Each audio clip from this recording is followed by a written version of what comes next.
applicant, I want to say good morning, and we thank you so much for your willingness to serve, all of our applicants. First is Francine Zia.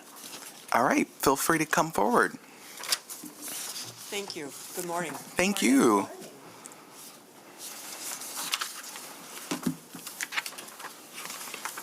So again, we thank you so much for your willingness to serve our community and your neighbors. It's commendable, and we deeply appreciate it.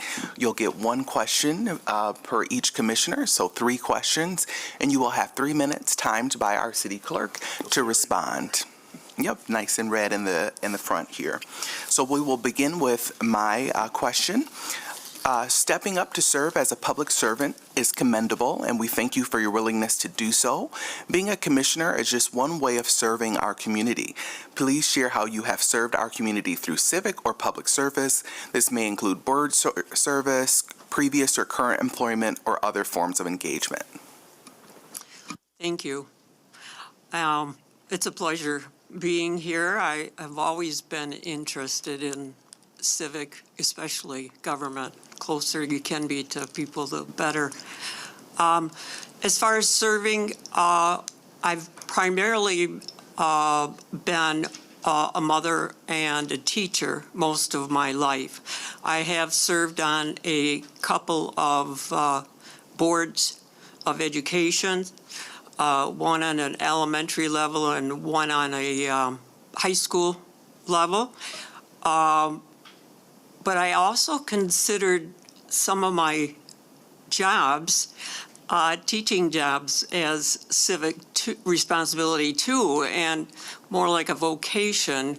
And I enjoyed it for that reason. I enjoy people. So that's pretty much. I haven't had a lot of visible jobs, let's put it that way. Thank you so much. We'll now shift over to a Second Ward City Commissioner, Commissioner Isasi's question.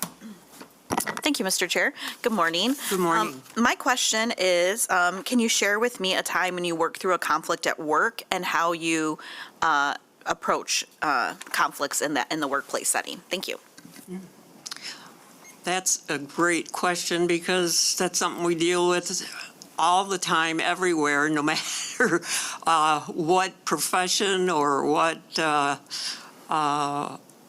environment that you're in, whether it's family or whether it's work.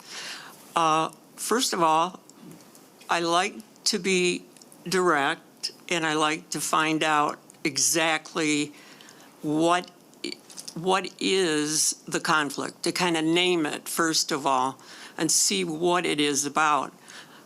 For instance, I did have a child that had a conflict with one of the teachers that I worked with. I mean, quite a severe conflict.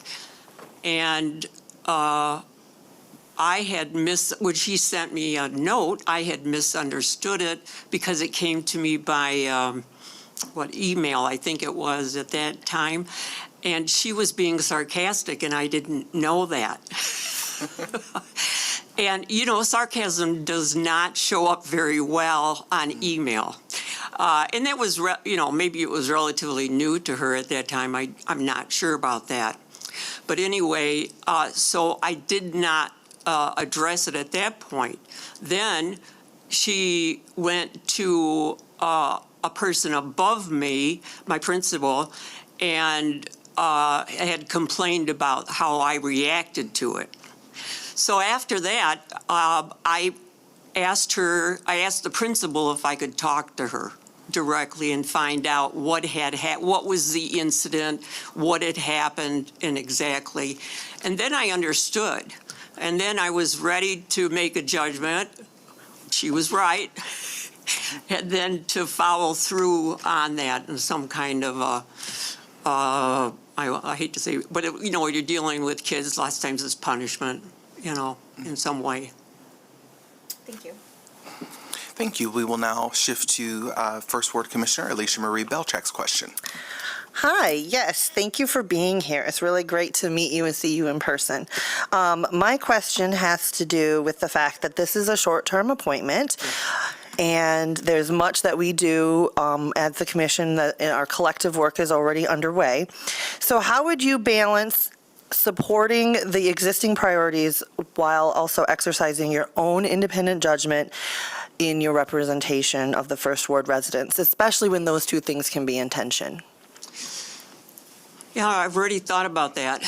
And one of the things that I came to a conclusion about was that of course, it's a very short time period, and there are already issues on the agenda and things that have to be decided. So I thought how I would deal with it is that I would, first of all, listen to what it was, do a little research if I needed to find out any background information about it. I don't, to know what the two sides were, to understand it. And then to base my judgment on that at that point, not on a personal agenda, because I'm really not here for a personal agenda. I'm here to just deal with what's happening at that time and try to judge if it's fair, if it's just, if it's safe, for one thing, cost efficient, those kinds of things. Wonderful. Well, thank you very much. That concludes our panel's questions here. We will also give you a few minutes here, 3 minutes again, for final closing statements from you. Oh, wow. I didn't realize it was that, that much. I'm not sure. I may have been a teacher, but I wasn't so much a lecturer as I was, I liked group, where you sit down and you discuss information with the kids. So, and a lot of them weren't really kids. They were a lot were adults by the time I was through teaching, because I'd been teaching. I have taught everything from kindergarten to seniors in high school and a little bit of college prep with the AP programs and things like that. One of the most interesting jobs I ever had was when I worked for the Grand Rapids Public Schools. I worked for a program which no longer exists. It was called Outward Bound, and it was at the time, I think there was a lot of grants for schooling outside of school, if that makes sense, outside of the building, let's put it that way. And I would teach in the homes of adults who had not graduated from high school. And that was a turning point in my life. And I truly loved it. I met some of the most interesting people I've ever met in my life. It opened me up to, because I have always called it like I've had like a white bread life. I've been in a pretty protected environment all my life, because I am a lifetime resident of Grand Rapids. In fact, longer than that. I've had all my great-grandparents are from Grand Rapids, and started out as diggers in the river for the foundation rocks, and they lived on the early Monroe. When people had residences on Monroe. But we would have, for this program, Outward Bound, what we did is they would divide the city up. There were about, there was a large group of teachers. I don't remember. It's been a little bit since then. But it introduced me to people who I perhaps would not have had contact with. And it wasn't as a superior or anything. You went home, you went to their home, you sat down in their home, in their kitchens often. And one of my stories is I'm sitting there, and I'm having a good conversation, and I hear this, and I'm looking, those are cockroaches falling off the ceiling, hitting the stove behind me. And, and they had the stove open, or the oven open for heat, and it was, I know that sounds awful, but it was good for me because I had not grown up in that kind of a situation. I see my time's up, so. Well, we thank you very much again for being a part of this process and interviewing with us this morning. We deeply value your input and stepping up to serve your neighbors. We will be deliberating later this afternoon, and we'll communicate next steps then. Thank you very much. Okay, so you let people know even this afternoon? Yes, indeed. Are you going down to like a lower number and then another, or? Yes, yep. Okay.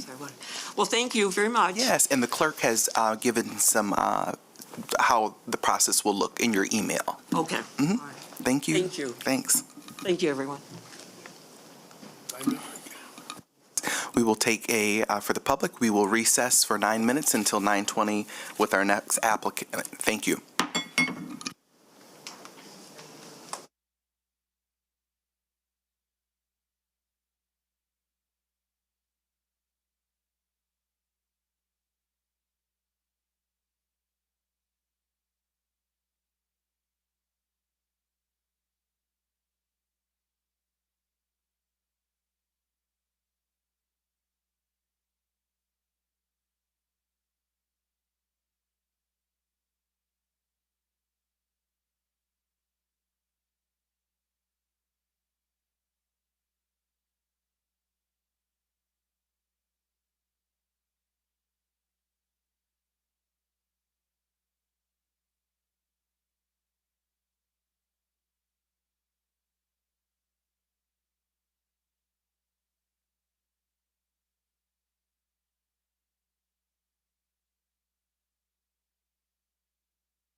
return from recess, and the Committee on Appointments is called back to order at 9:20 a.m. And we will continue with our second interview of this morning with Mr. Zachary Baker.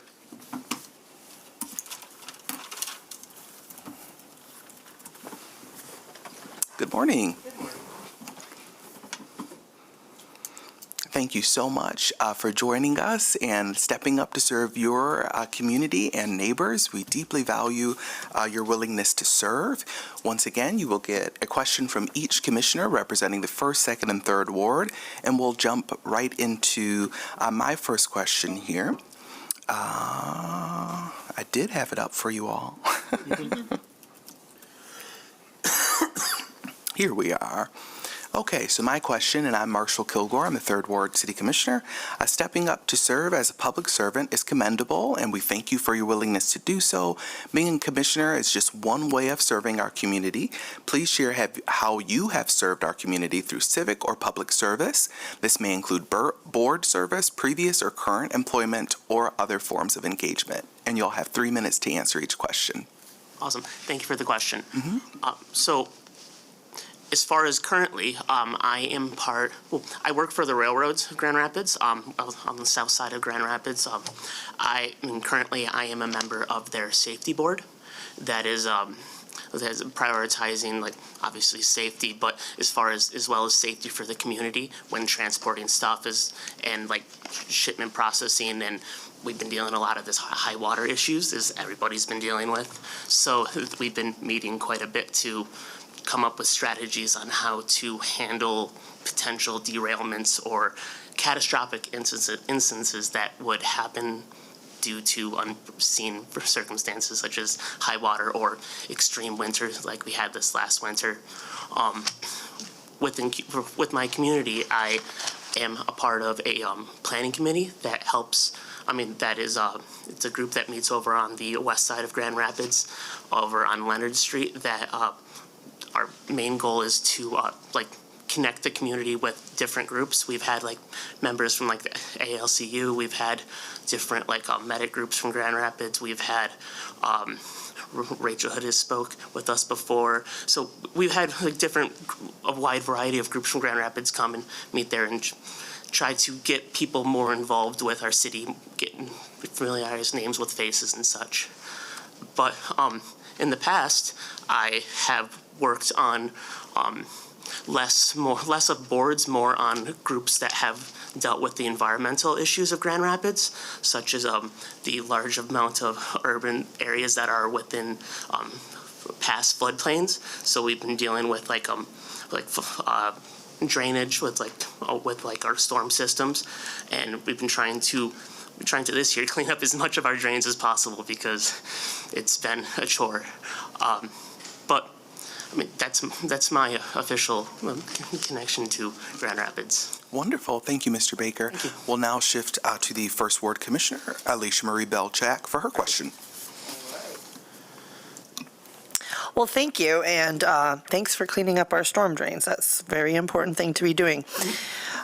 So as you think about all the things that we do here as a commission, it is a short-term appointment, and we already have as a collective body of work that we're working on already underway.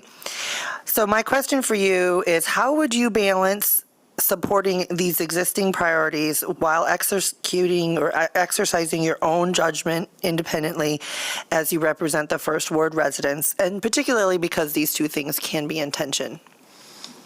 Thank you. I find it's very important before jumping headfirst into any situation to do research on it, to learn what you're going into, to learn the history on it, to learn the current laws, policies, and what potentially is going to be changed or altered. And then I'm also very focused on centering the voices of marginalized and the affected voices or the affected people involved, so that it's not just my opinion, because I might have an opinion, but I'm not the only one in the 1st Ward. So therefore, I need to talk and communicate with the people that are actually affected with it, and then move forward from there. Wonderful. And lastly, your last question from 2nd Ward Commissioner Isasi. Thank you, Mr. Chair. Good morning. My question is, well, everybody's already heard the questions, but my question, because they're all the same questions, let me just say that, is can you share a time when you work through a conflict at work and then also, embed what is your conflict style? Thank you. Yeah, absolutely. So I'm not the person that dives headfirst into conflict. I don't seek conflict, but obviously conflict arises. And I've been having to deal with conflict, especially recently with my job with working on the safety board. We've been having couple individual, but one mainly, who has been ignoring safety, and therefore we've been having to go through our steps in handling that, which starts off with like communicating with the individual, talking about them with the current steps, what safety regulations we've signed, and then as issues presented and as conflict rose and people became more heated in their thoughts, because some people have been doing jobs for many years and don't like changes, and unfortunately changes happen, like safety changes especially happen because incidences happen. So we express why things happen, and then we have to escalate up the potential ladder of situations, which goes toward like retraining. And we've had sit downs with them where we had a third party talk as well and try to make the situation, decrease the tension within the situation. But overall, I like for tension conflicts and other such, I like to follow a procedure of like communicating what's expected, what's needed, and then escalate the situation as expected.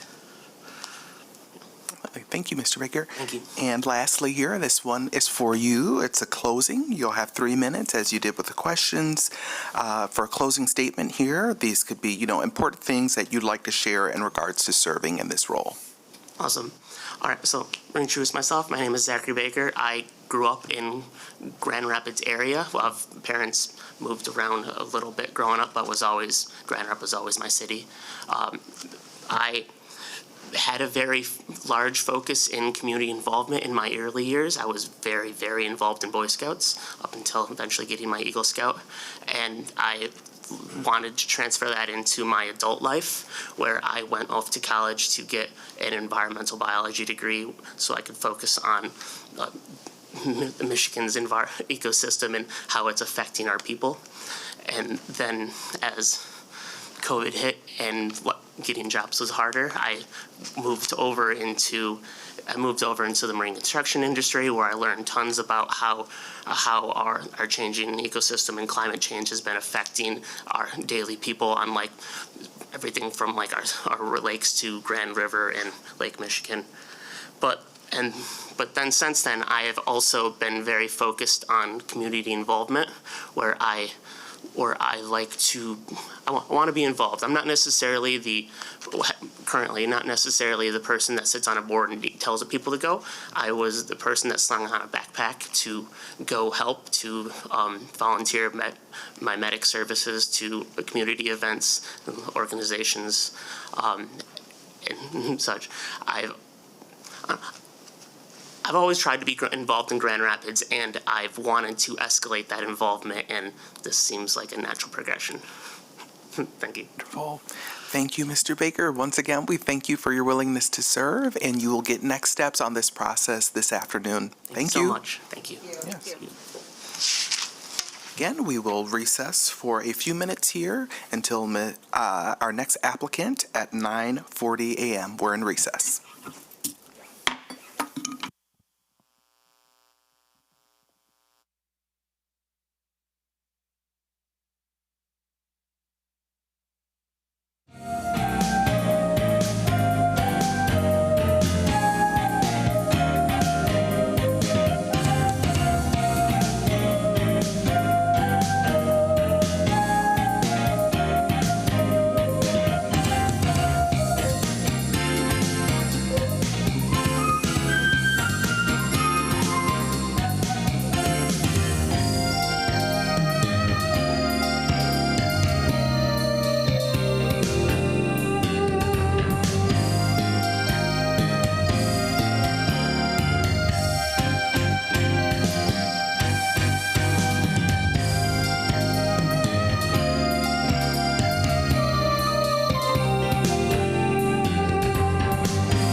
Okay, we will, a few seconds here before 9:40, before we start our next interview, we will call the Committee on Appointments to order at 9:39 a.m., back from recess. And we have our next applicant, Ms. Dan Cope, with us this morning. And good morning. Thanks so much for being here with us. Yeah, we are delighted that you are here with us, and thank you so much for your willingness to serve your community and your neighbors. We will begin with the first ward commissioner, Commissioner Belchak's question for you. Hold on one second. Can you check your mic? Give me a mic check. Hello? Okay, we're good. All right, that's nice and Move it a little clear. closer? Okay. That's nice and clear. Thank you very much. And you'll have 3 minutes to answer each question. Commissioner Belchak? Thank you, Chair. So good morning, and yes, thank you for being here. I really appreciate your dedication to wanting to show up and serve. So as you know, this is a short-term commitment appointment through the end of the year. And there was much work that the Commission's collective body has already put in motion and is underway. So my question to you is, how would you balance supporting existing priorities while exercising your own independent judgment as you represent the First Ward residents, especially because those two things can be in tension? Thank you so much for the question, Commissioner Belchak. And at the end of the day, the job of a commissioner is to serve the people. And I study Socrates, who's really informed my understanding of what it means to be a citizen of a place. And that comes with an obligation to step up when called upon. Now, I'm an individual who is just one part of a whole, of a larger whole, and I feel that it is vital to apply your talents to the collective, much like the legislative body here. Now, another aspect of being Socratic is asking questions, an area in which I excel. I can contribute to the work of the Commission by inquiring into the gaps that may exist that require additional perspective. A strength of serving out a partial term without running is that it would allow me to, spend all of my energies on this body and making important achievements in a short period of time without the added burden of running a campaign. Thank you. Thank you. We will now move to Second Ward Commissioner, Commissioner Isasi. Thank you, Mr. Chair. Good morning.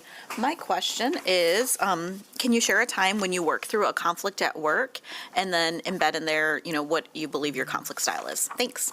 Thank you for the question. So I am a professor at Grand Valley, and so I am working with, 18 to 21-year-olds who have lots of opinions, and so conflict is something that I navigate often and that I'm not shy of. Now, many of the examples that I could give you related to the work in the classroom are FERPA protected. So instead, I'm going to provide you with an example about a notable experience I had while chairing a precinct during the 2024 general election. Cast your minds back. That day was already pretty tense for a lot of folks, and we had a robust voter turnout, a full staff, and even 4 poll challengers at the precinct that I was chairing that day. We did have a few minor incidents with voters describing inaccurate rumors about intentional election interference, and of course, on that day, the tabulator that scans the votes decided to malfunction, and we had a paper jam. So this is a common technical hiccup that on any other day may go without comment, but on that day, with that many people already sort of on edge, people ready to tabulate their votes and the technicians away assisting other precincts, I made the decision to use the auxiliary bin. Now, I knew I was trained to do this, and I knew that I would have to explain what I was doing to a restless group of people. And so what I did was I gathered the precinct staff, the challengers, and the voters to explain to them the process of putting the ballots into the auxiliary bin. And so I explained that once the technicians had cleared the jam, or would clear the jam, the ballots locked in the bin would be removed and scanned into the tabulator by 2 staff of different parties in full view of the challengers and the public. All in accordance with policy. I then set up chairs in the public area, invited anyone who wanted to wait with their ballot to sit until the techs cleared the jam, so that they could tabulate their ballots themselves. I meticulously documented everything. I checked my handbook along the way. I called the clerk's staff just to make sure that I was doing everything right. And I ensured that everyone remained calm while we followed the procedure. And from this, I've learned that procedures are in place to protect people's rights. They support administrators when they need to respond to emergent situations and ensure transparency and confidence in that process. While it was a stressful experience that required me to deliberate, to educate, to keep antsy folks calm, it also taught me that following the rules and acting deliberately, and also understanding why those rules are important and explaining them to other people is a reliable pathway to success. Thank you. Lastly here, I have my question for you. Being a commissioner is just one way of serving our community. Please share how you have served our community through civic or public service. This may include board service, previous or current employment, or other forms of engagement. Thank you. I have spent the majority of my professional life working for public institutions. I'm currently, like I mentioned, faculty at Grand Valley, and so I'm going to start there. I have extensive experience teaching civic leadership, from introductory courses that introduce public-oriented empathy to advanced courses on constructive dialogue. And I even designed a course called Sustainable Democracy that connected students with campus and community stakeholders to generate student engagement in the 2024 general election. Another course I'm currently co-instructing with the city's poet laureate focuses on local grassroots advocacy and art and uses Grand Rapids history to illuminate some of the social tensions that we see today. I'm also especially adept at serving as a bridge for a constituent body. This is where I think my experience in shared governance at the university would be particularly useful as a commissioner, because I work to raise concerns of the faculty that I represent to the senior administration. This may be on a smaller scale than what you all are doing, but the processes are similar, and the working conditions, the pressure, the turnaround time, that's all very familiar to me. Now, my service work reflects a genuine commitment to the communities in which I belong. I co-lead GVSU votes and advocate for student voter participation because I believe that an informed citizenry is one that must be intentionally nurtured. I've worked closely with grant donors like the Campus Vote Project to provide support for voting initiatives, and I've also formally worked elections, like I mentioned, for nearly a decade as both a clerk and as a precinct chairperson. And something that I've learned while working in all departments of Grand Rapids Township, which is where I was employed before I became faculty, is just the ordinary business of administering public services that when like record keeping, for example, that when done well, make possible the conditions under which residents live in a safe and supported community. I also learned from this job that the public is always more complicated than you think it is, and that if you want to serve the public well, you must seek out perspectives that will complicate your own, something which I believe that would translate well into serving as commissioner. And the through line that connects my work in local government, in elections, in education, and its administration is my belief in democracy. Democracy is the recognition that our fates are intertwined, that, like Martin Luther King says, that we are caught in an inescapable network of mutuality. And that when you see institutions under threat and faith in democracy crumbling, well, if that doesn't compel you to act, then you are part of the problem. I've been working to address that in multifaceted ways throughout my career. This is done in recognition that democracy isn't given, it is kept, and that it must be constantly tended, improved, and defended. Thank you so much for your answer to my question. Now you'll have 3 minutes for closing. These are important things you'd like to share to the committee in regards to serving in this role. All right, so with the 3 minutes I have left, I'm going to try to give a statement and also ask a question if I can get both done. But I just briefly want to share my strengths that I think would be an asset to this commission as you make your judgment about who to serve on this body. Many of my strengths do come from years of studying literature and writing. I have strong research skills and grant writing experience that I would bring to this role. I'm also a good communicator. I do this every day in the classroom. Having extensive training in critical thinking also allows you to truly listen to one another, to recognize your own limitations, to know when to seek help, and how to suspend judgment until you are fully informed of the facts. And I'm also willing to test my ideas with the full recognition that they're not all going to be successful.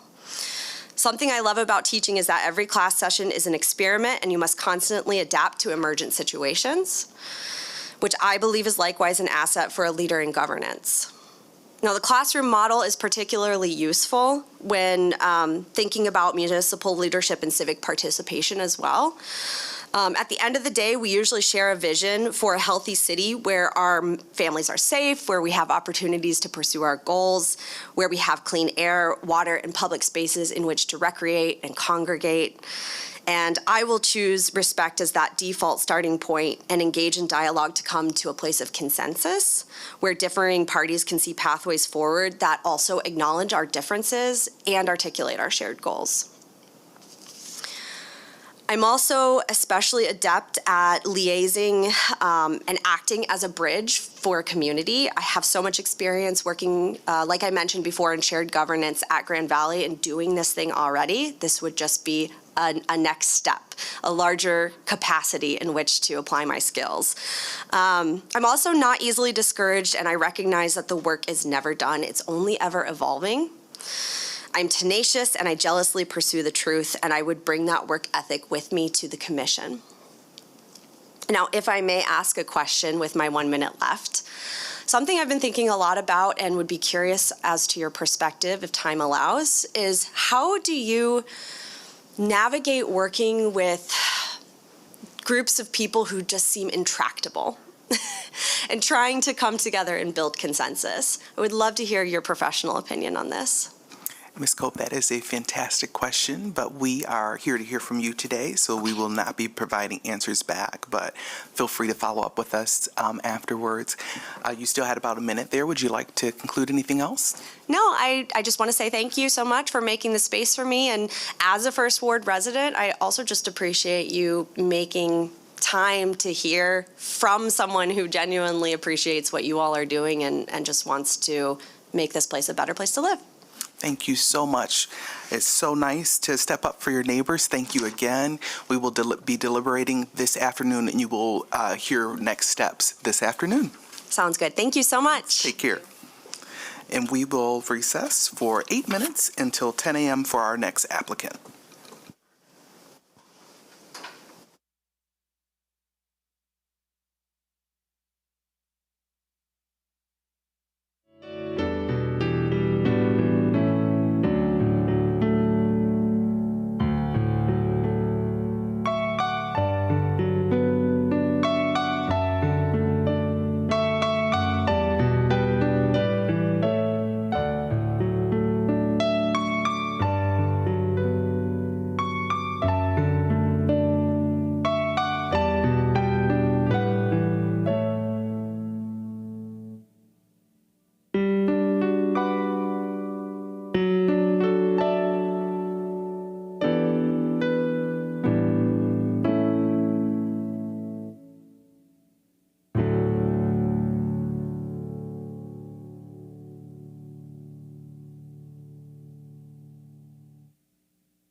Okay, we will call the Committee on Appointments back to order. We are back from recess, and we will begin our next interview here with our applicant, Mr. Lucas Leverett.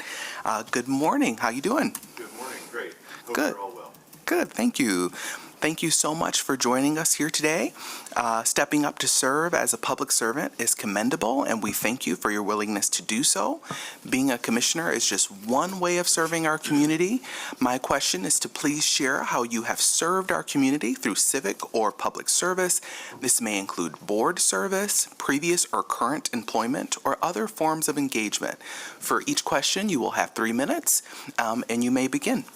All right. Well, thank you. Good morning. Thank you for doing this, and thanks to everybody else who's here, applicants and observers. So currently, I have the privilege of serving as Vice President of the West Grand Neighborhood Organization. This is a board that I joined early when we moved to Grand Rapids at the urging of a very hardworking and highly skilled executive director at that organization. I'm also a member of the board of the West Michigan chapter of the American Advertising Federation and have participated in our Addy Awards on that committee each year. Recently, I wrapped up service on the board for the Grand River Makerspace. If you don't know what a makerspace is, definitely Google it. It is a gym membership with power tools. As the public park is your backyard in an urban dense environment, the makerspace is your workshop and your garage. That was a place that we had hoped to open in the city of Grand Rapids, inside the city limits, and it's actually not inside the city limits due to all of the challenges and conditions for nonprofits and limited funding with property costs. So it is open, and I was very proud of that service. Once that mission was accomplished, I handed that to people that can more effectively function in the space. Before coming here, I served in multiple other orgs and boards, including a citizens committee at the concept stage of the Nashville Music City Center. I also built a nonprofit producing annual events from a 400 attendee, $5,000 budget to a 10,000 attendee, $250,000 budget, and added 3 other additional events, including the Nashville Mini Maker Fair, of which I was a founding producing committee member. Even in my work, I've invested in the citizenship of the business, engaging in what is now the neighborhood where the Nashville Soccer Stadium sits, and our business at the time, with me as marketing director, engaged as a corporate citizen on topics of traffic, development, and all the impacts of that stadium in that neighborhood. So you might imagine being on the west side in the First Ward, down the street from a soccer stadium, rings very familiar to me. So those are just a few things. You've got a resume of all that stuff in that packet, and I almost felt bad giving it to you because I've done a lot. I'm older than I look. Thank you very much for your answer to my question. We'll now shift to a question from First Ward Commissioner Alicia Marie Belchak. Great, thank you, and thank you for being here. However, I do think it's very important that we consider the fact that we are a commission with a collective body of work already underway, that this is a short-term appointment. And so my question is, how will you be balancing the supporting the existing priorities while exercising your own independent judgment to serve the First Ward residents, especially because this can be in tension when we have differences? Yes, thank you. So the biggest thing that I believe in for every leader is to bring clear vision and values to the role. And for me, at every opportunity, I would exercise the 5 that I outlined in my application to you. Leading with guts, working people over the wealthy, truth over tradition, public safety with more than just a paramilitary approach, and sustainability in environment and investments. If you choose to appoint me, or if I were to ever run, and the voters were to choose me, those principles would be very well known, and they'd be the foundation, even in tension, to which I would be loyal. I'm always going to be the person that asks questions that other people avoid, and I'm not afraid to be the lone dissenter. And dissent in this government is something that's far too rare, so I would look forward to living in that tension. Thank you. And lastly, a question from Commissioner Isasi.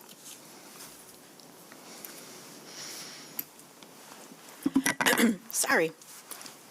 Good morning. Thank you, Mr. Chair. Sorry, shouldn't have ate that granola bar right before. My question is, can you share a time when you work through a conflict at work? And then if you can also embed what you believe your conflict style is. Thank you. Sure.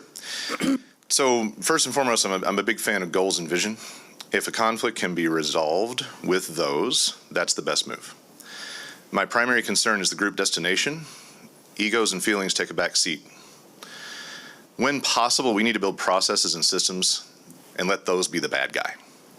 When you can, use that. I'm never unwilling to force those processes and systems to change when needed. I think that's something that government's very slow to do and should be quicker to do. So if you need to do something into a system to help conflict ease, such as putting the power in the hands of elected officials instead of a city manager in Grand Rapids, which, as far as I'm aware, I'm the only person in this room advocating for today. That's a systemic solution that you can point to and blame or fix in leadership.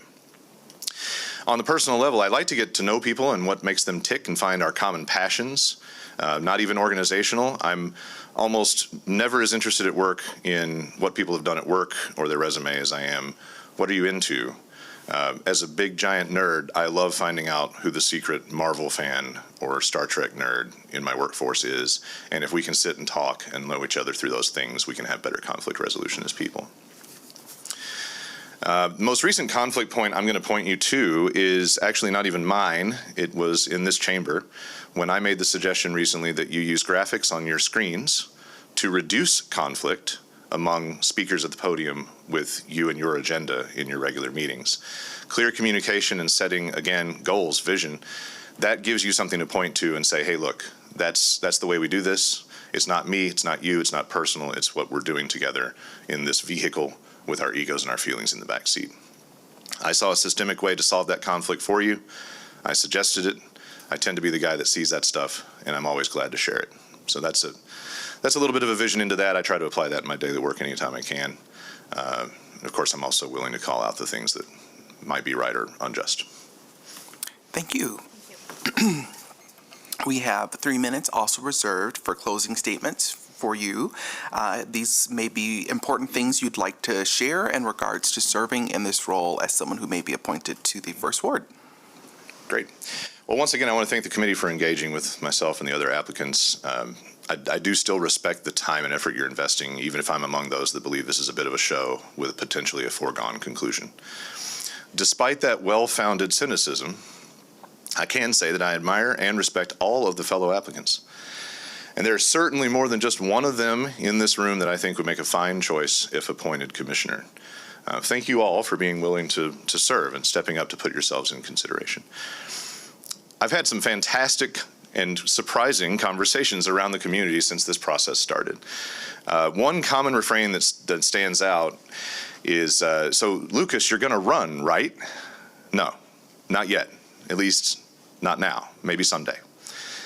Unlike the last time this appointment process unfolded, you can actually take me at my word. Folks have also challenged me with, well, what if you somehow did get appointed? Would you even be serious about serving? And the answer to that is yes. I'd be honored to spend a few months continuing to push back against the status quo in GR politics and this commission specifically. I've truly enjoyed the opportunity to give more depth to who I am and what I'm about, beyond the bluster of rhetoric, the manipulations of social media, and the ignorant assumptions and smears of a certain small set of critics. We hear a lot on a regular basis about authenticity these days. And if nothing else, that's one thing you know that I bring to the table. So if you somehow get the wild idea that you'd like to have more of me in the conversation, I'll be there.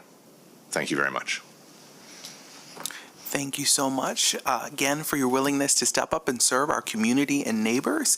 Once again, we will be deliberating this afternoon and you'll hear next steps then. Thank you very much. Take care. Thanks. For the public, we will be in recess again until 10:20 a.m.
order. We're back from recess.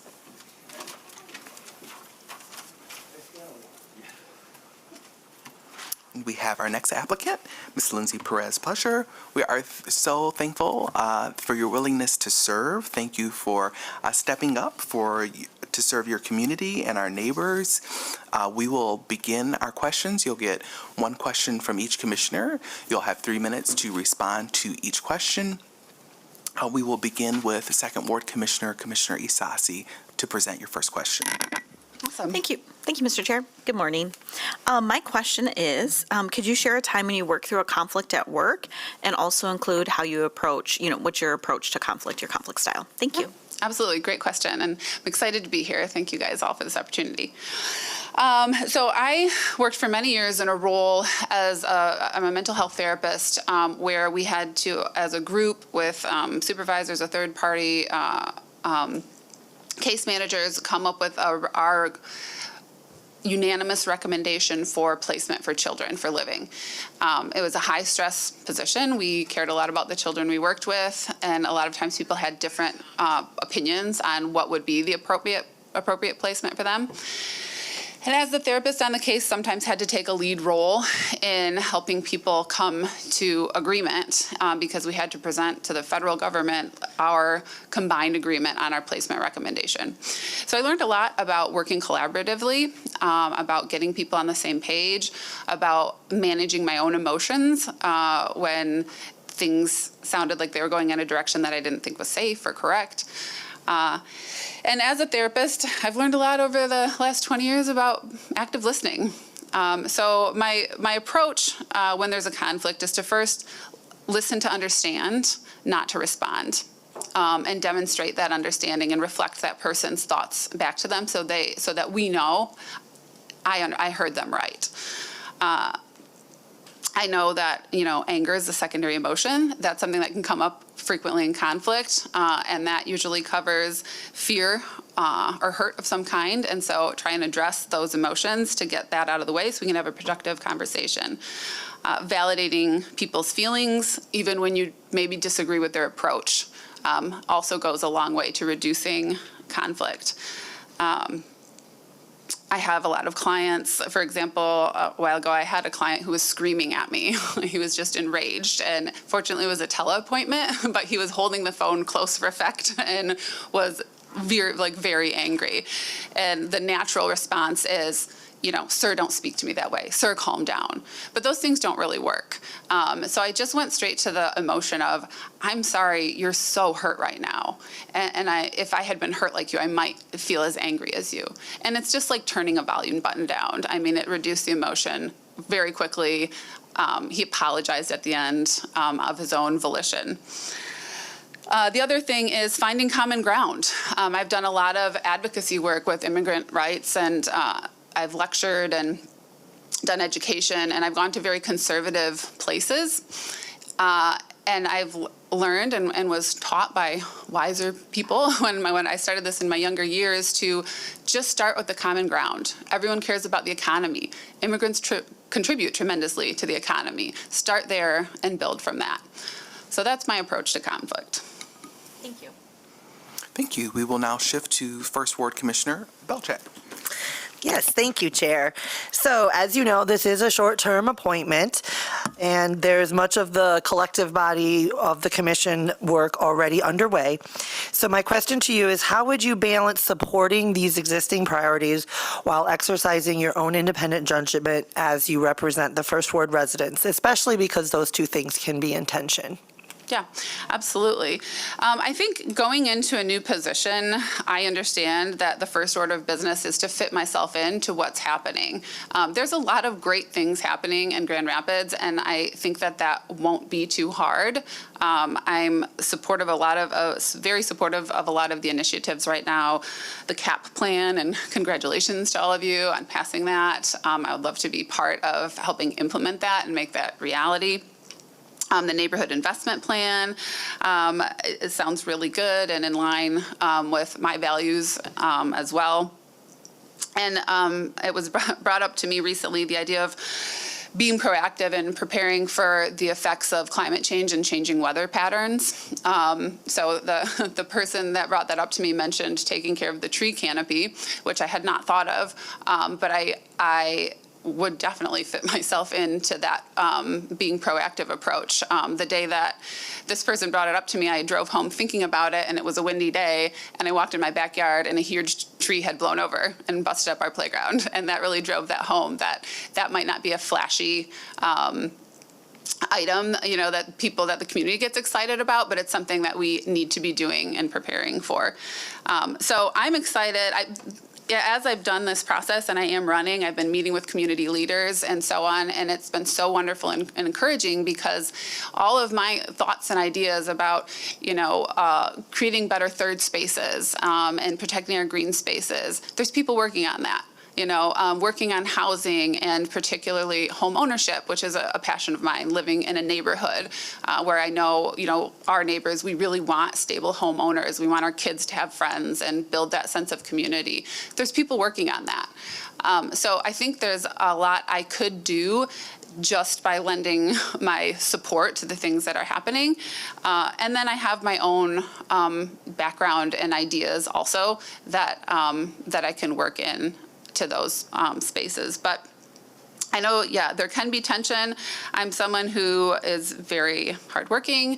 I can move quickly, but I also understand that the decisions we make and that are made as commissioners last for decades and long beyond any of us would be in office.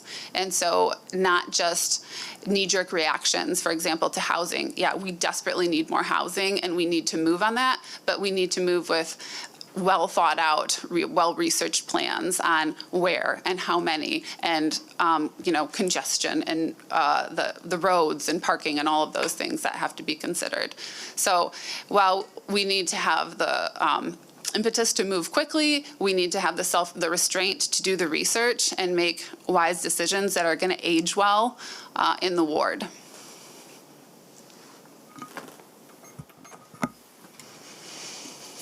Okay, so now for my question. So being a commissioner is one way of serving our community. Please share how you have served our community through civic or public service. This may include board service, previous or current employment, or other forms of engagement.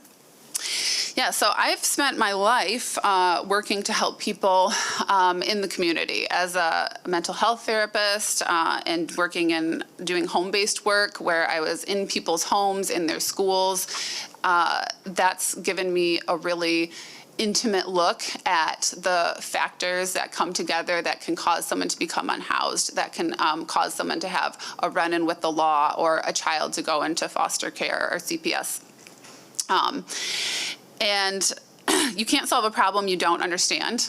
And so having that really deep experience with these families for all of the years that I've been in mental health has given me also a good idea of what solutions can be implemented that help families and our community stay strong. So I have a master's degree in counseling. I got my bachelor's from Grand Valley, in psychology with a minor in Spanish, and then my master's from Western. After college, I spent some time in Guatemala working in a children's home for abused, neglected, and abandoned children, where I got very fluent in Spanish and learned a lot about immigration, a lot of the push and pull factors from that standpoint, and U.S. history in Latin America. And I've taken that knowledge back here to my community and worked as an educator, lecturing in local universities, at political think tanks for Network 180, helping people inform how they interact with the immigrant population in our community. And in our ward, we have a significant area of largely Spanish-speaking immigrants that I would be happy to represent and to help make them feel like they really have a place at the table here on the commission. At one of my positions, I worked in a program that was just starting, and I took the lead on improving the foster care system, drastically improving the foster care system, improving policies for informed consent and confidentiality that had been overlooked for this particularly vulnerable population, and creating a plan for kids who aged out, who were just quite literally being dropped with no one and no support and in very dangerous situations. I've organized as an advocate for immigrant rights. I started a support group in part of the ward over in the Granville area for families who had lost a family member to deportation, which is an issue that gets overlooked. And as a therapist, I'd have kids coming into therapy because their dad all of a sudden was gone. And I know the impact, the economic, the emotional impact that has on those families. I'm also on the board for GR Mobile, working to create safe, affordable transportation and parking issues. And I'm involved in the Stocking School Park. So that's a school I don't have enough time to talk about it. It's such a great project, and I'm really excited about it, and mobilizing the community and creating that what's going to be an amazing third space, and keeping the park and green space for all the kids in that community. Wonderful. We still got time here. We still have, so thank you so much for your answers to the committee's questions presented to you. And now you do have time, 3 minutes here for closing statements. So any important things that you didn't get a chance to share in regards to serving in this role as someone who may be appointed to the First Ward? Yeah, perfect. So I am a lifelong Grand Rapids resident. I'm a mother. I have a 16-year-old and 2-year-old. I've traveled around the world and kind of as a younger person assumed I'd be living somewhere exotic and exciting. And I ended up right back here in Grand Rapids because I grew up and I realized Grand Rapids is a fantastic place to live and a great place to raise a family. And I really want to help us maintain that family-friendly environment, a city that has great amenities, but also strong neighborhoods, affordable living, a good place for working-class families to live. We hit the top 10, 20 on some measures as a city for great places to live, and I want to help us stay there. I think we can do that through continuing to work on stable and affordable housing that respects neighborhoods and works towards creating community and that neighborhood feel. So I know we do need rental, and there are rental projects being started in my ward, particularly one by the river and like Market, over kind of by the Granville area, that I'm excited about because it's going to be a nice one. It's going to have a beautiful view. It's by good schools. I think that was a well-planned decision. But I really also want to focus on that home ownership. In Grand Rapids, approximately 50% of people rent. And we will always need rental, but I believe there's a good percentage of those people that would like to own, and with the price of housing and so on, I think that we could do a good job of continuing to work to use the land bank to create more housing, particularly like duplex, multi-units, multi-generational type things that we can set up to utilize the space and help with down payments. I want to help, like I said, with the CAP plan. My family, at our house, we have pets and we compost, and between those two things, the pets eating the leftovers and the composting, we produce almost no food waste. And along with recycling, it takes us literally months as a family of 4 to fill one city trash bin. So I'm very excited to work on initiatives with the community. I think there's a lot we can do as a community to reduce our waste easily. I want to keep working on third spaces. The Stocking School, that park is highly transited by children in the neighborhood. It's really the only place in a pretty large swath for all of those kids. And creating a community space there, I'm like very much behind. We have an epidemic of loneliness in our country. It's a real issue. There's drug companies working on a pill for loneliness. You feel loneliness in the same neurocenter in your brain where you feel hunger. It's a health issue. It's a public health issue. And so those third spaces, using that, for example, for our elderly population to have bingo night or coffee hour, places where our kids can get off their tablets and go and use the gym. Those are initiatives that I would definitely spend my time working on. We thank you so much for your thoughtful answers to our questions. Again, thank you for stepping up for your neighbors. We will be deliberating this afternoon, and you will hear about next steps on this position this afternoon. Thank you. Awesome. Thank you so much. Take care. Again, for the public, we will be in recess as the Committee on Appointments until 10:40 for our next applicant. Thank you.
call the Committee on Appointments back from recess.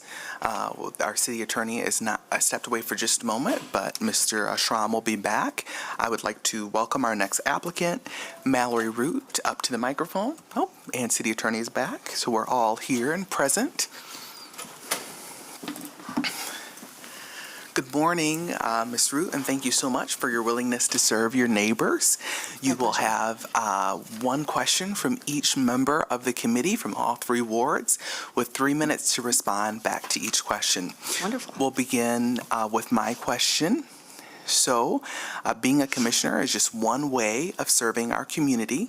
Please share how you have served our community through civic or public service. This may include board service, previous or current employment, or other forms of engagement. You have 3 minutes. Over the last 10 years, I have served the community on the west side in particular through my business, Roots Brew Shop, which is a coffee shop. And our mission is to make the transactional relational. So we're seeking to form community and intentional community in particular. And we have done that over the last decade, welcoming many different people into Roots. And in particular, responding to the crisis of loneliness, which is a crisis of our time. And I think that Roots has done an incredible job, just from the feedback that we get from our regulars, the fact that we do have regulars very consistently. We know them well. And that gave birth to a second business that is celebrating its first year at the end of the month, actually, which is a co-working space a half a mile called the Cottage on Turner. And so serving, again, that response to the crisis of loneliness, in particular to the west side, through space and place. And I think that's really important, being in a very technocratic age, having a physical space for people to come to, especially to engage with one another with diverse views, and a space that they can call home. Thank you very much. We will shift to Commissioner Isasi's question. Thank you. And have really good bagels, sandwiches. Yes, we do. Makes everything better. Sorry. That's my No apologies That's needed. my ad lib for today. Could you share a time when you worked through a conflict at work, and then when you explain that, can you embed what you believe your conflict style is? Thank you. Yes. So being a public-facing business, we do encounter conflict. Also being the leader of a team and an integrated team, we often come head-to-head with a few things. And I would say that my conflict style and conflict resolution style is to lean in rather than back away. And it's through understanding the whole situation, through listening, asking questions so that I can understand the mindset of the person, so that I can understand what their goal or intention was, so that I can better discern the right solution. And it's through I'm not in fear of conflict. I think that it's such a great way to find a solution. And I think that it's something that one of my favorite things actually to teach my managers is learning how to enter into conflict rather than back away from it. So I think there's a lot we can learn from one another, and also having the disposition of assumed good intention from the other. And I think that's a really important way to enter into conflict. Yes, thank you. We'll move to First Ward Commissioner Belcheck. Hi, very nice to see you. I'm so glad you're here. You know this is a short-term appointment, and there's much that the commission is already working on collectively that's underway. So my question to you is, how would you balance supporting these priorities that exist while exercising your own independent judgment in serving the First Ward residents, especially because those two things can be in tension? I think tension is good for discernment. I think being able to enter in with fresh eyes and see things and understand things and ask questions can be a real advantage to entering into things that are already in progress. I really do seek to understand and ask questions. I would say one of my greatest strengths is discernment and asking questions. I think if you have ever come to Roots and sat at the counter, many would say that that's a dangerous place to sit because I ask so many questions. But I do seek to understand, and I think being able to move things forward in union with what this commission is already doing for the city, and listening to the people that are coming in with their concerns and understanding how that can maybe buoy what's already going on. Well, thank you so much. This brings us to closing statements from you. These are important things you'd like to share in regards to serving in this role as someone who may be appointed to the position. Wonderful. Our city is a beautiful and special place. It is a place of character and culture. The people of Grand Rapids are special.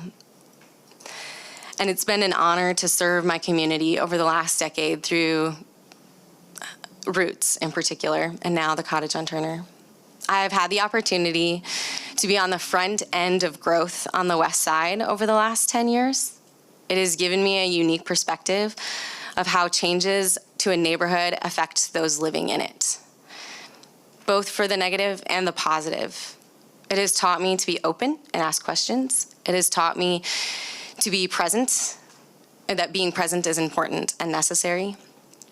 It is a joy to live in this city and a delight to be part of helping foster community through place in particular. I am no novice to the integrated aspects of making a city run. Through the experiences of my businesses, I have learned to navigate zoning, seeking building permits, working with the health department, grant writing, simply engaging with the diverse members of our city, and the like. I am seasoned at listening and receiving feedback and taking action on it through my business. I would serve with passion to honor the dignity of my neighbors and an excitement to see the city flourish. It would be a privilege to serve the First Ward in particular in a new way as City Commissioner. Thank you for your time and your consideration. Thank you so much, Ms. Root. We will be deliberating this afternoon, and you will hear about next steps regarding this position then. Thank you very much. Thank you. Take care. For the public, we are now in recess until 11 a.m. for our next applicant. Thank you.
Okay, good morning, everyone. We will call the Committee on Appointments back to order to begin our interview for our next applicant.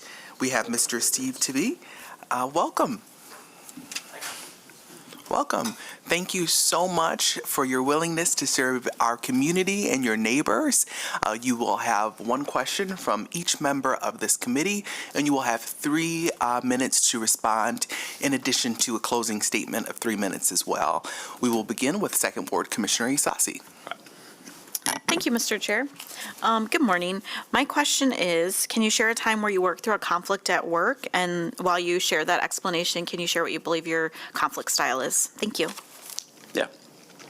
Thank you all for being here and putting time into this process. I know you have busy schedules and this is something new that got thrown on you.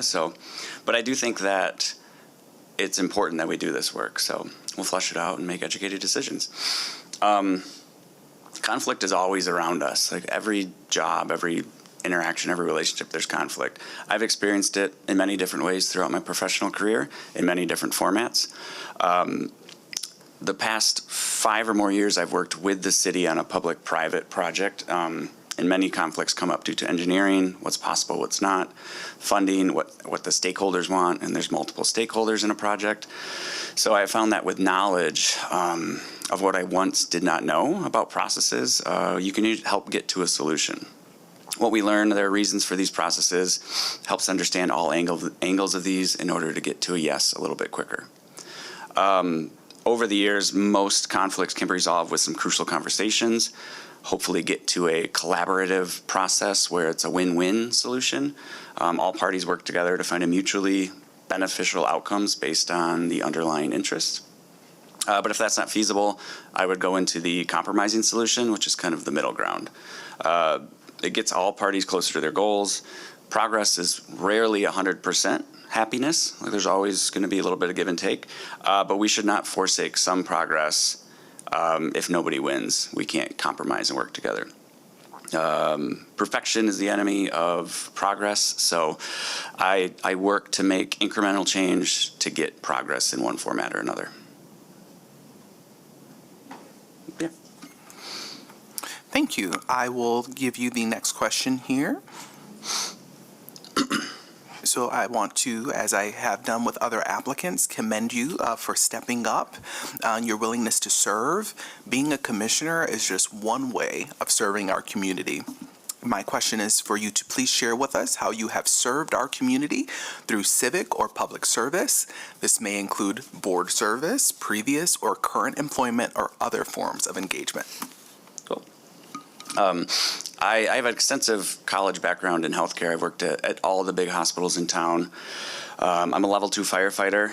I'm a small business owner, which led to an entrepreneur consultant role at the Bridge with the MSU. I'm director of operations for a local community nonprofit, Fans of Valley Field. I have helped save the Santa Parade. I worked with Art Prize. I'm on the board of GR Foodie Fest, Tip Bar Foundation, and Enriched Living. So my love and efforts for the city extend well outside of the First Ward. For the past 7 years, I've worked to build a community in Grand Rapids while working with the city to restore and activate an underutilized green space. We have hosted over 50 accessible community events, a lot of diversity, and they function as fundraisers for the city parks. To date, that campaign has raised over $5 million through public and private funding, thanks to the Evergreen Parks that was pushed in 2019, and many, many private supporters. There's hundreds of them that have given to this. Construction should be complete this year, so we're kind of excited. I currently sit on the Brownfield Redevelopment Authority Board, the Economic Development Board, and the West Side CIA. I have been imprinted in the community for years and want to continue what is best for the residents of this city. My experience working with the public-private sector with the city has prepared me to understand and navigate the nuances of living, playing, and working in this town. Thank you. And now we will move on to a question from Commissioner Belcheck from the First Ward. Yes, thank you. Hi. So as you know, this is a short-term appointment where much of the commission's activities and collaborative work is already underway.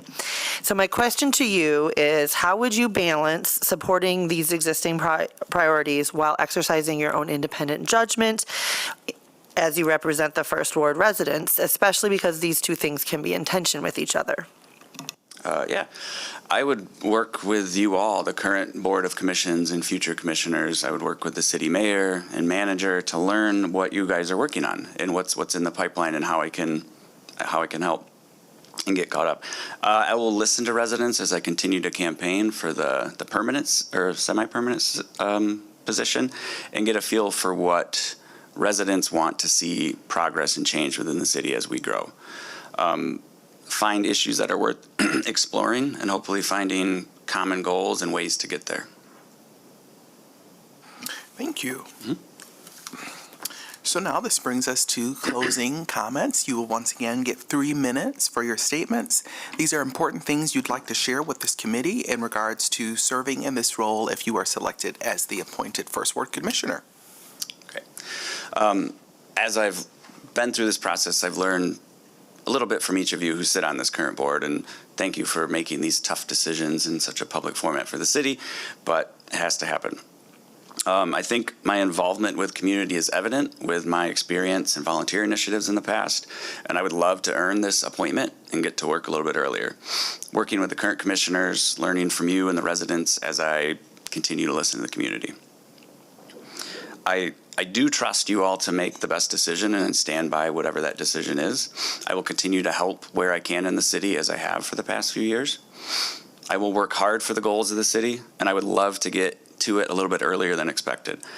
I also understand the idea of not appointing someone who's currently running for a campaign so they can focus on it and not to give any preferential treatment or leg ups in the process, and let the voters decide of who's going to work for them for the next 4 years. As I sat here and listened to the previous candidates, I was impressed with everybody. I think they're all great, and it shows that the city's on the right track with the amount of talent we have and the people that are trying to get involved. So I'm excited to be part of it. Well, thank you very much for your answers and your willingness to serve. This committee will deliberate on all of our applicants, and we will provide feedback to you on next steps for who we will be selecting for the role this afternoon. Thank you very much. Thank you. For the public, we are now in recess until we interview our next applicant at 11:20 a.m.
Okay, good morning. The committee of appointments will be called back to order at 11:19 a.m.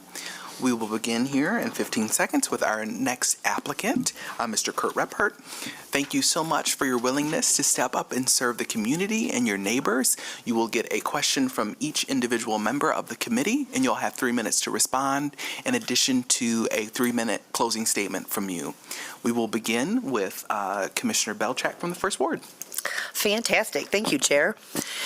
So good morning. As you know, this is a short-term appointment, and much of the work that the commission is already collectively working on is already underway. How would you balance supporting those existing priorities while exercising your own independent judgment as you represent the First Ward residents, especially because those two things can be in tension with each other? All right. Good morning. Thank you for this opportunity. At risk of brown-nosing, sounding like a brown-noser, the Appointments Committee was my favorite committee to serve on when I was a commissioner. I just loved the process of getting people involved in the city, and I'm thankful that we have so many people who are interested in this appointment. The First Ward is a really big ward. It's not just the west side, but it goes all the way down around Garfield Park, and so the work needs to be shared. I think that as I approach this, I would vote with my time in terms of how this happens. The First Ward has had a long tradition of having a strong teammate working relationships with the First Ward commissioners, and that will be essential to me, is meeting with you regularly, Commissioner Belchak, forming a team to be able to divide the responsibilities, show up for constituent calls, support the First Ward businesses in the way that they deserve to be supported. So my first priority would be to be an excellent teammate to you and to respond to the things that come forward from First Ward residents. You can count on me to show up to every affordable housing ribbon cutting and groundbreaking. That's my passion and excitement. My children are always teasing me for driving around and making an alternate adjustment so that I can see progress on projects. I know that the budget is the very first thing that we would be working on together, as well as the search for a police chief. I walked through 2 police chief searches and served with 4 police chiefs when I was on the commission, as well as past 5 budgets.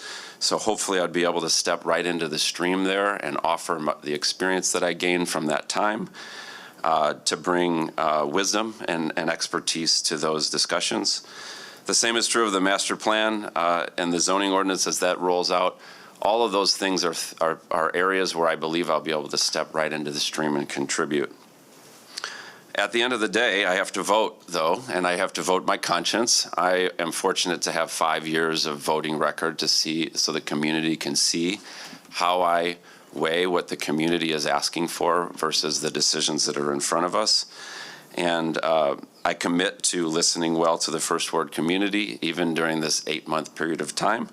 But with the understanding that during 8 months, my job would be to be a helpful, supportive person, to augment the relationships and the work that's already happening. Ultimately, I have to vote my conscience, and I have to represent what I believe the First Ward needs. And so in those moments, we'll work it out together. So thank you. We will now move to the Second Ward with Commissioner Isasi's question. Thank you, Mr. Chair. My question is, can you share a time when you worked through a conflict at work? And then when you answer that question, can you embed in what you think your conflict style is? Thanks. Thank you. Well, there is a lot of conflict involved in the work of the City Commission. Sometimes there is conflict between the community and the commissioners. You've all experienced that. Sometimes there's conflict between colleagues. I've experienced that. I saw that you experienced some of that even on Tuesday. And there's oftentimes conflict between the various stakeholders in terms of making a decision about what we need to do. I think that professionally, I'm a person who gets called into moments of conflict to provide mediation, to be a calm, level-headed presence, and to listen to all sides. And so I would bring that same kind of professional ethic to this work on the City Commission. One example that came to my mind as I was preparing was there's a block in Hartside that was having a tremendous amount of drug activity in it. And this was at the same time that the city was having discussions about what to do about homelessness ordinances. So while that policy discussion was happening, which there was lots of conflict in that about who to follow, it was important for me to go to who was closest to the issue, to listen to the people working with the unhoused population, the people living in that community, as well as to pull together everyone who wanted to solve it. So we had some really frank conversations. The main issue in that moment was drug dealing. So we actually invited the GRPD. The residents were willing to sit down with GRPD, and they said, we don't want you to arrest drug users because they're caught in a cycle of trauma and they do not need to be penalized for that. But can we focus on drug dealers? We came up with some agreements together. The GRPD did a sting. They arrested the drug dealers, and the situation improved. So you have to go to the left. And then out of that discussion with those stakeholders also came a de-escalation training that we offered to Free for Businesses, among other things. So I'm a believer that when you come together, if you look at who's closest to the issue, and you bring together everyone who wants to be a part of solving it, that you can come up with solutions that can cut through some of that conflict. So what is my conflict style? I am a person who seeks to be an agent of trust and somebody who seeks to be a peacemaker, and that's how I would show up to moments of conflict on the City Commission. Thank you. Lastly, a question from the 3rd Ward. Being a commissioner is just one way of serving our community. Please share how you have served our community through civic or public service. This may include board service, previous or current employment, or other forms of engagement. Thank you. This is good for me to get my chance at 3-minute comments here. My first service to the community is with my family. I'm married to my partner, Mattia. We've been married for 24 years. She's the person that inspires me the most, and I try to give her my very best energy. I have 2 teenage children. They're both GRPS scholars, and as my role as dad is very important in helping them to grow up and be civically engaged kids. In my neighborhood, I'm an elder at Servants Community Church, which is a church that's welcoming and affirming of all people. I spend a lot of time with my church community, meeting the needs of the immediate neighborhood that I live in. Prior to my time on the City Commission, which I'll speak about briefly, for 20 years I worked in community development at a place called the Other Way Ministries, a place-based, asset-based, faith-based community that was walking alongside neighbors, families who are struggling with poverty, with addiction, with all sorts of things, food insecurity. Really, my whole career has been dedicated to the First Ward, the residents of the First Ward.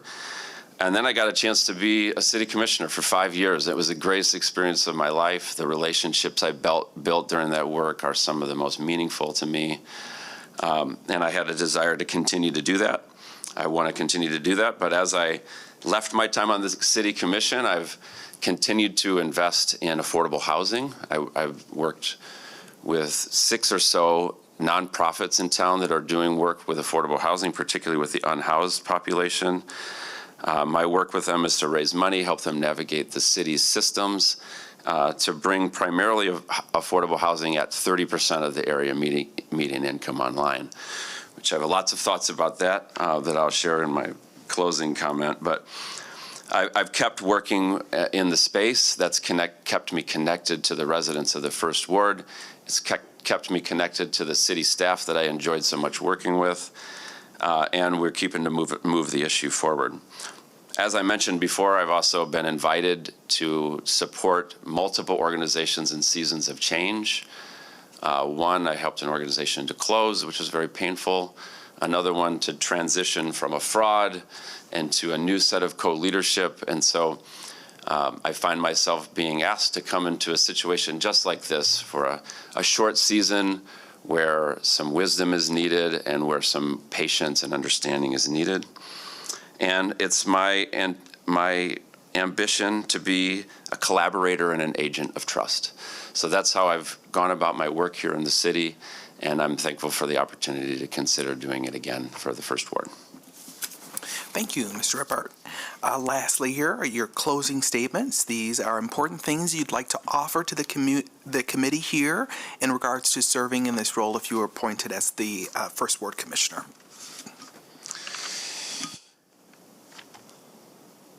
Well, like I said, my time on the City Commission was one of the greatest experiences of my life. And in 2022, it was my desire to keep doing that work. And while I was on the City Commission, I developed just an incredible, genuine respect and appreciation for my colleagues, for the appointed officials that I served with. I would be elated to work with them again. I have maintained many relationships with city staff. I'm in City Hall here almost once a week, sometimes twice a week, for projects that I'm working on, and it's always a joy to interact with the people that I work so closely with. Last fall, I went through a really significant discernment process to think, what's my future in politics? One thing was clear, is that I loved the work and I missed it, and I felt like I was effective at it and I wanted to continue to do it. Another thing became clear, that 2026 wasn't the year for me to run a campaign. I mentioned my teenage children at home. But in that discernment and in that understanding, along with the other insights that came about, this opportunity came up, this moment came up. And I considered it, and I felt what it would feel like to sit back up there with you. I know the heaviness that you're carrying right now. I've experienced it. And I felt compelled and willing to join you for this season, to hold that heaviness with you, to represent the people of the First Ward that I love and care about in the same way that I tried to before, with integrity and with my authenticity. And the work that I'm involved with is already so closely aligned to the work that you're doing. I listened to your presentation at COW on the Affordable Housing Fund, and I'm so thrilled for some of those things that are finally coming forward. That's been the primary area that I've dedicated my time to after the City Commission, working with the Housing Commission, working with the people that work with the unhoused. I'm working with several emerging developers in the city and walking with them, helping them navigate their systems. Just 2 weeks ago, I presented with one of them to you, one of those projects.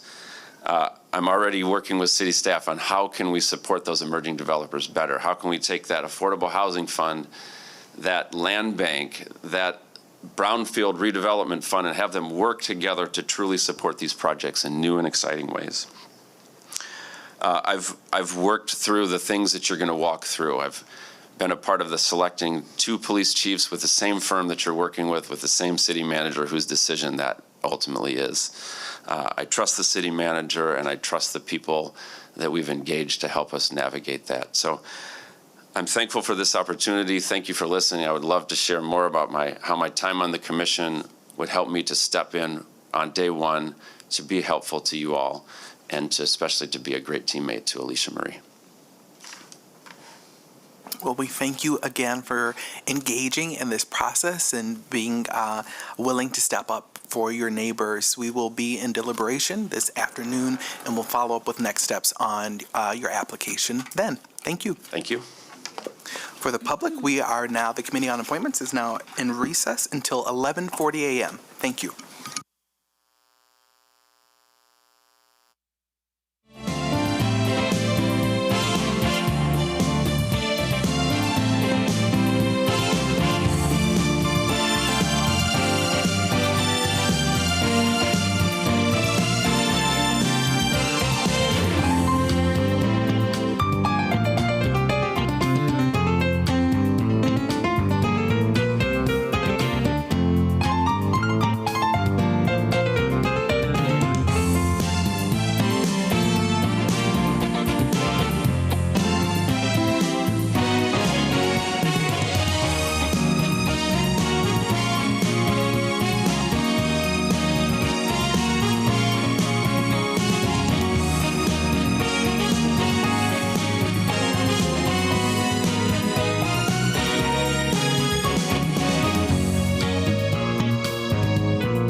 will call the Committee on Appointments back to order at 11:40 a.m. We will welcome our next applicant, Mr. Paul Saltak Zia. Please correct me on the pronunciation of your last name. You were closer than most. Okay. May I hear the correct pronunciation? Saltiziak. Saltiziak. Or Saltysiak in Polish. Oh, lovely. Well, thank you very much, sir, for being here with us this morning. The committee commends you on stepping up to serve your neighbors. You will get one question from each of the committee members. You will have 3 minutes to respond to that question. We will begin in the second ward with Commissioner Isasi's question.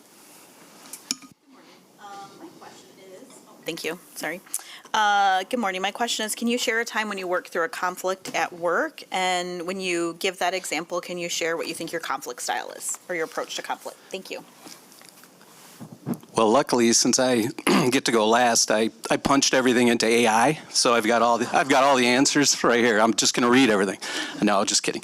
I think in general terms, I've been guilty of not handling conflict properly, and I think I've learned from that. I believe in hitting things head on rather than letting them fester in the background.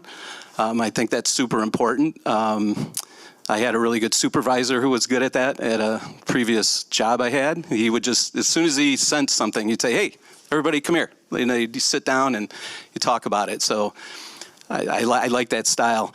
And just doing things in the background is dangerous, I think.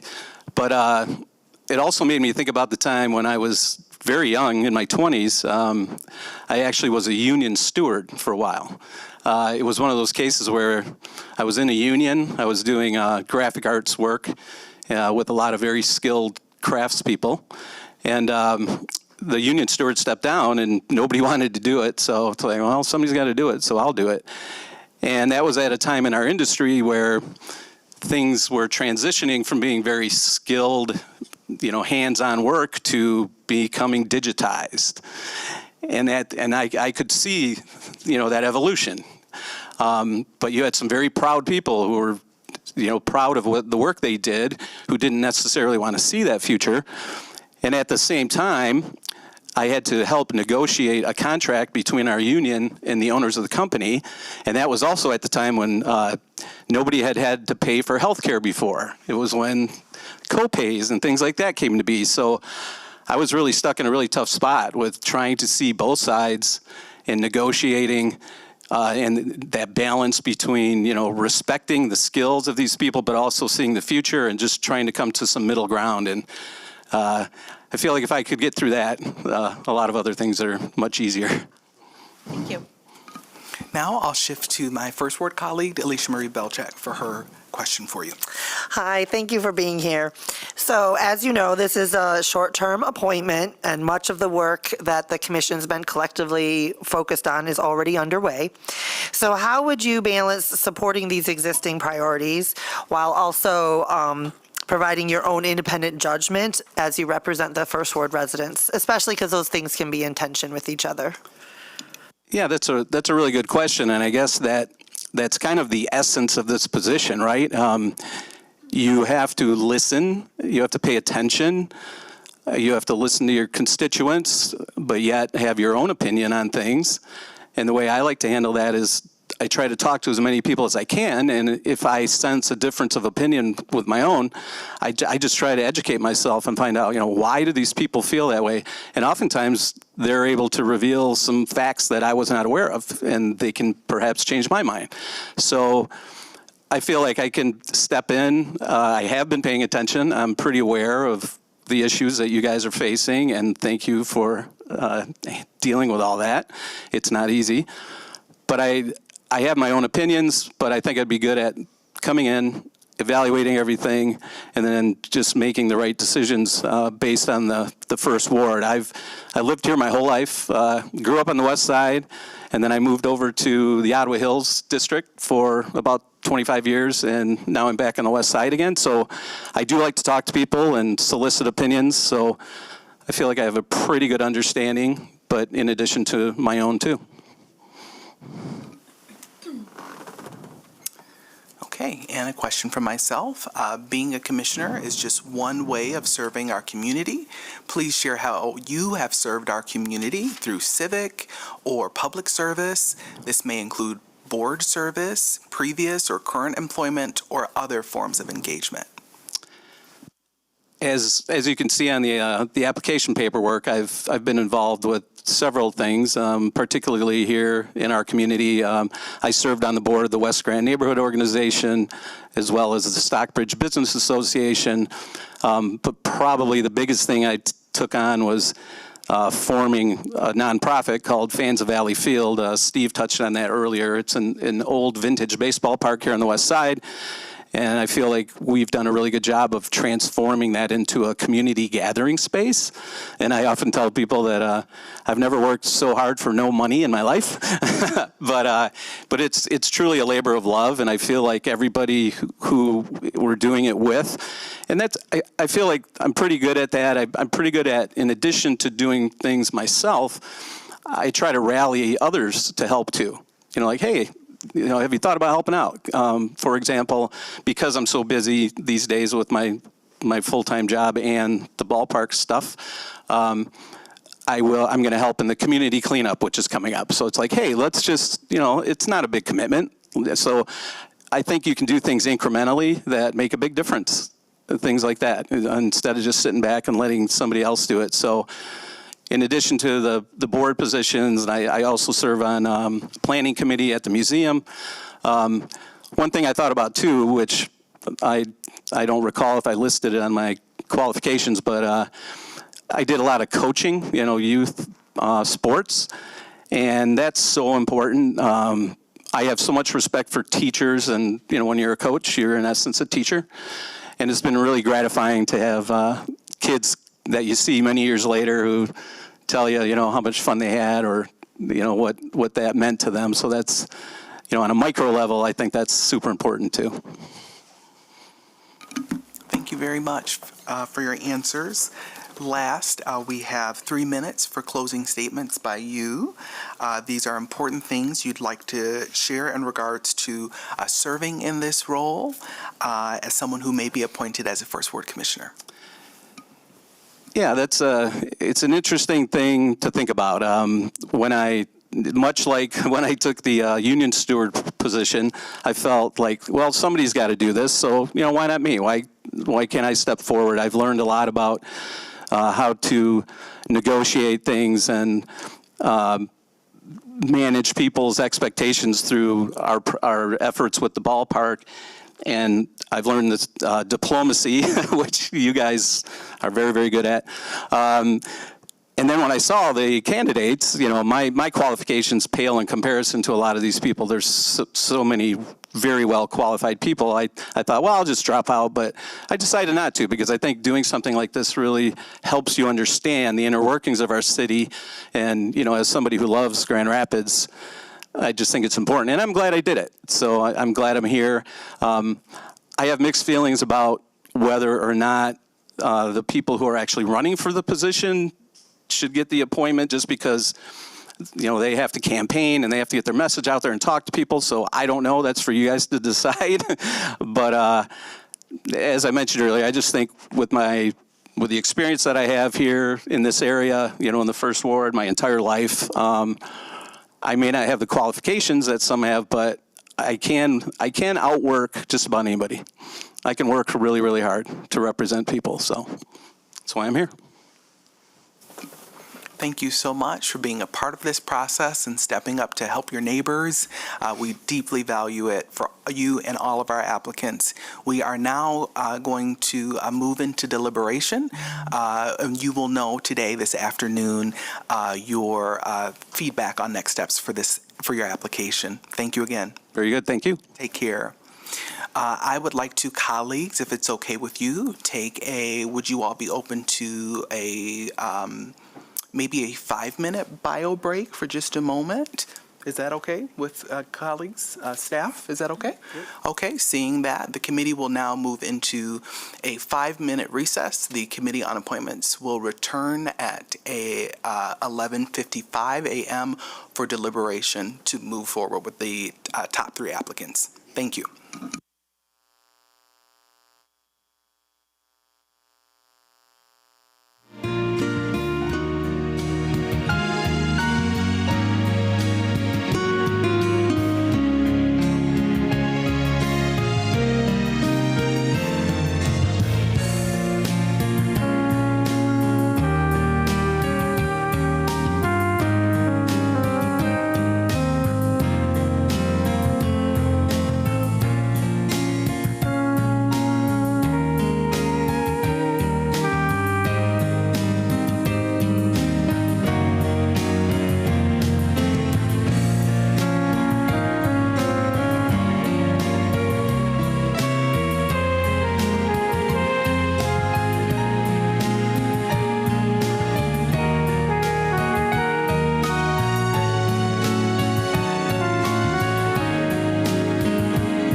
p.m.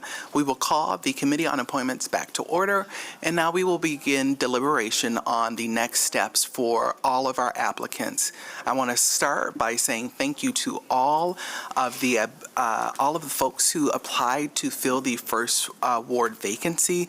We deeply value and appreciate the time, commitment. It's a very public-facing process, and we really appreciate the folks who stepped up to do this. I will now turn to my colleagues to provide comments and anything they'd like to share on this process. After deliberation, and we've shared, we will then each raise and seek support for the applicant that we would like to see move forward. Colleagues?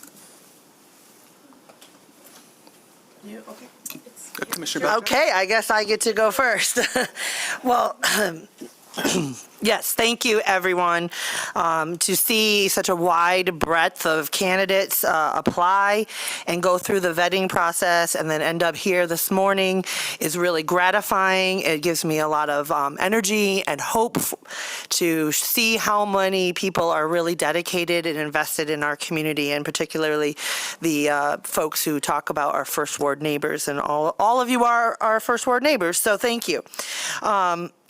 As I've been thinking about this role and what is needed, I'm thinking about it in like 3 different layers. I'm thinking about it in terms of what will serve the people of the ward, first and foremost, as a representative. We do have an election coming up, so there is going to be opportunity for the people to weigh in formally in their own voice. In the meantime, as the elected representatives up here and as someone representing the community, I'm aware of what do our people in the First Ward need most? What do our residents need? Who can represent those voices?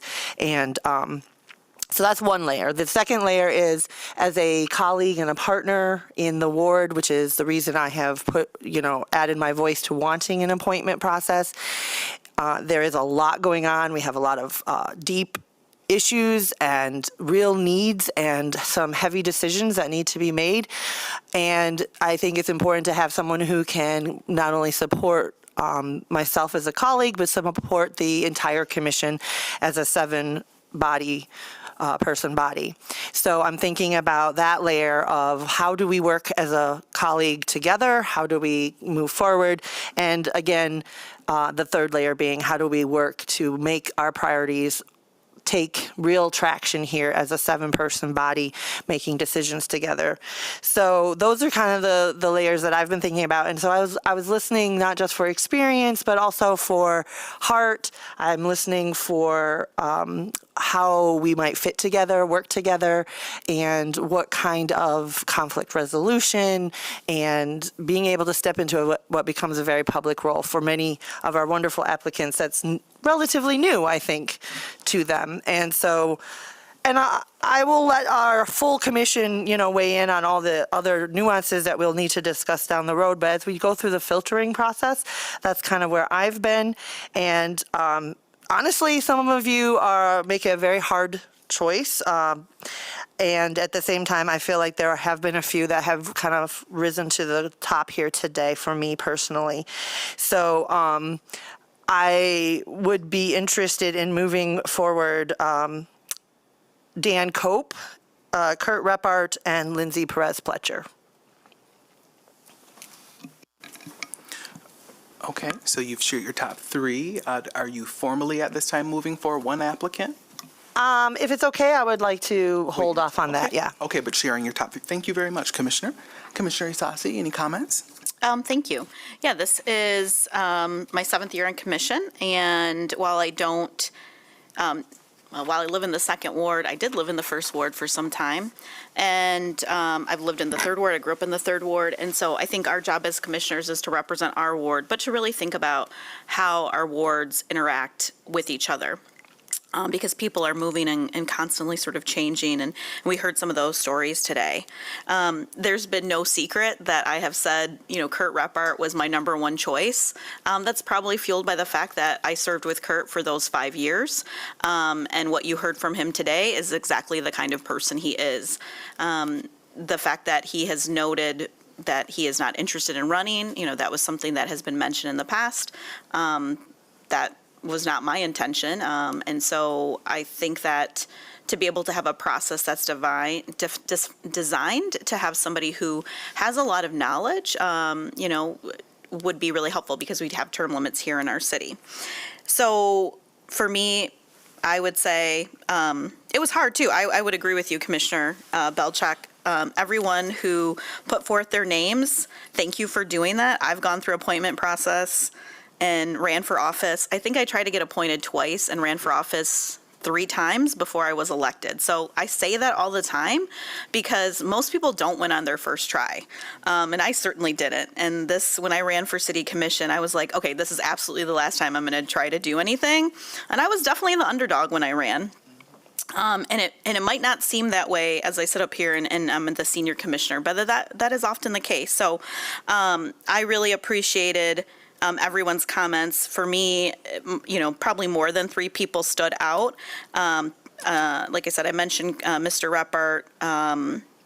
I really like to hear from Mallerie of her business and just like a business as a force for good. Dan, I'm like, oh, wow, I should have taken one of your classes. And go Lakers, by the way. And Lindsay, I think one of the things I heard you say, I'm going to remind myself of this, is, anger is a secondary emotion. And as somebody who has spent a lifetime of trying to not be angry, that really spoke a lot to me. And so, sometimes it is about the subject matter knowledge, but I've always said that I'm not going to be the person that knows the very specific details of most things. I always say I'm somebody who knows a little bit about a lot of things, but the number one thing that I think you have to know is to have relationships with people. I also think that means putting boundaries sometimes. When people hurt you, when people are rude to you, when people maybe don't want to talk about the issue and are one way in one place and one way in another, I think that's okay. The best advice I ever got was not everybody has to like you. And I think sometimes as a woman and growing up, I have always wanted people to like me. I'm now in my 40s, I'm like, I'm over that. And maybe it's because I'm term limited, but I really, you all stood out with saying things, Steve and Paul, your work on, Friends of Valley Field, what a great Grand Rapids story of people coming together to volunteer to work on things. And others that I'm not mentioning it, again, you still decided to step forward and put that on there. So, for me, it was hard to get to that 3 because I felt like I had probably 5. But I would say I really overlap with where you're at, Commissioner. For me, the motion that I would be making is for Kurt Repart. So obviously one of us will make a motion, somebody else will, but that would be my number one choice if we're then going to have 3 of us to have a motion. Thank you. Thank you so much, Commissioners. And I want to start my deliberation and conversation and comments at the end of this by first thanking my colleagues. The questions that this committee chose, the questions that we chose were crafted by us. The clerk's office and our city staff helped us lay the groundwork and communicated with every single person who went through this, vetted them multiple times. That requires some partnership and synergy with multiple offices within our city. So I thank our city staff, our clerk in your office, attorney's office, and all the folks who vetted our neighbors who want to step up and serve. That is deeply important. So thank you to our staff, and then to my colleagues of really sitting and saying, how do we, in just a few minutes, because there were so many folks, how do we really get to the root of what this work is? And without a whole bunch of time to create with this, we really talked about this. Commissioner Isasi directly talked about conflict. Many ways of conflict are a part of this role, huge pillar of this work. I talked about public service, public and civic service. It's really the title of the job gets through it as well. And then Commissioner Belchak talked about balance, judgment, meeting the needs of the people. This committee did a fantastic job in speaking directly to the root of what this role looks like. So I want to thank you, colleagues, for your thoughtful engagement and contributions to this work. I want to continue to uplift. I've said in the beginning of this, as someone who went through this process, I wasn't looking to benefit from the process. I was just engaging in simply a very flawed process. Although we are, in my opinion, the representatives of people were elected for a region of the city, although you do carry out the needs of every single person. I'm a proud Southsider, but I want the folks of the First Ward to decide by the election box who they appoint. But it's in our charter. So we are, as city representatives, working with the tools that we have. So I'm proud to do this work, although I do believe it's flawed, but flawed systems are as American as apple pie. And it is our work to do the very best with what we can, not for your own personal benefit, but to show that your dedication to civic and public service. So I think every single person who applied, who took part of this very important role and was public and wanted to step up to serve our community and their neighbors. So now, without seeing any further comments, we can now move into recommending for folks to move into the final round, which will be three out of the 9 applicants that we interviewed today. Commissioner Belcheck, if you'd like to raise your first person to be moved forward. I would like to make a motion that Lindsay Perez Pletcher is moved forward to the final round. I'll support that. Moved and supported. All those in favor? Aye. Aye. Motion carries. Commissioner Isasi. Thank you. My motion is to move forward Kurt Repart. Okay. Support. Moved and supported. All those in favor? Aye. Aye. Motion carries. And lastly, colleagues, I move forward Ms. Dan Cope. Support. Moved and supported. All those in favor? Aye. Motion carries. So we have Mr. Kurt Repart as a finalist. Miss Lindsay Perez Pletcher. And Miss Dan Cope.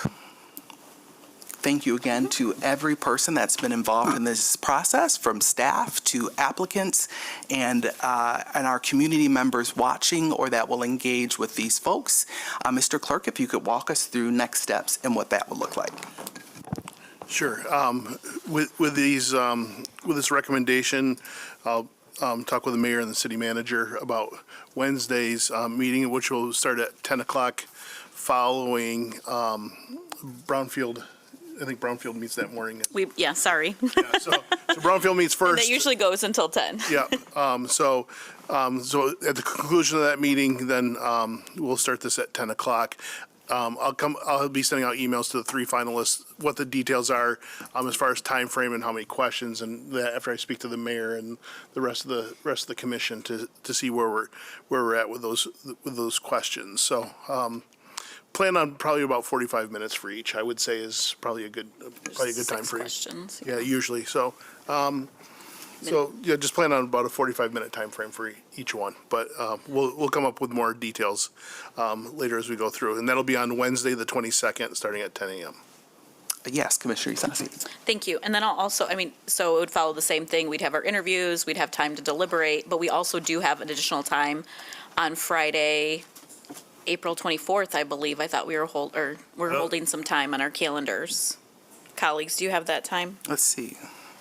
For some reason, I see, sort of what we did for Mr. Strom. No? I don't think we held that. Okay. Oh, I do see a hold. There's a hold. Oh, what? Just if need be, maybe. Oh, I think that came from the executive office. Oh, okay. All right, But- well, But I think we were holding because we didn't know if we could have the 22nd or 24th. oh, got it. okay. Okay. So, the understanding is if someone is selected on the 22nd, we will move right to an oath of office right away when it happens, because the city manager will be releasing his fiscal Sure. plan on the 28th. timing we So it's going to be Okay. so, With 3 people, hopefully that would Yeah. we should be able to. If it is, everybody will have their calendars sitting here if we need additional time to Okay. Okay. do that too, so. Thank you. I just saw that this morning. Yeah. Thanks for confirming. And there will be a press release following, so Yeah, the so- public as well will know direct steps on Yeah, correct. next steps. Well, thank you again to the public, all the applicants, all the staff, and everyone who's been involved in this process. We look forward to continuing this process in the near future. Have a great rest of your day. The Committee on Appointments is adjourned at 12:10 p.m.